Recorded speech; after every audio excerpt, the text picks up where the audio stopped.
If you've never draped a sari before, this is the only video you need. I'm gonna show you the easiest, quickest way to prep your sari so that when it comes to draping your sari, you are good to go. It's done in a few minutes. So you're gonna take your sari and you're gonna determine which end is fancier. Now this sari is fancy throughout, so I could use any end, but I do wanna make sure that I have the bottom and the top differentiated. I'm going to measure out my palu. To do that, I'm gonna put it over my left shoulder to the back of my knee. Mark it right there. And that's gonna be point A. So I've marked it as point A just for demonstration purposes, but you can just use a safety pin and call it a day. All right, so I'm gonna put it back on my shoulder.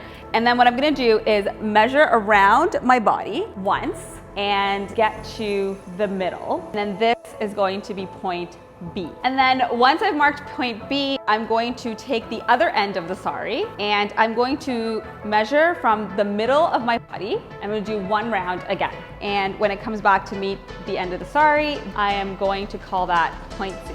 So now that we have points A, B, and C, we're going to pleat from B to C.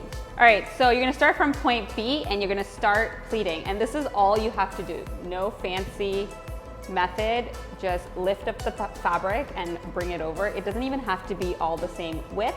You just keep doing that until you get to point C. And then if you really want to take it up a notch, you can fan these pleats out a tiny little bit, like so. I'm gonna remove these numbers or these letters and I'm just going to pin these together. You wanna start with your sari that you've pleated already, put it to the left of you, and then start your drape in the middle of your body. Do one twirl, and then look at that. The pleats are ready to go. All I'm gonna do is take that and tuck that right in and tuck any excess fabric here and take it around, and I've got my palu. Now, I'm obviously gonna remove this, and if you put a safety pin here, you can also remove that, and voila, your pre-draped sari drapes in 30 seconds.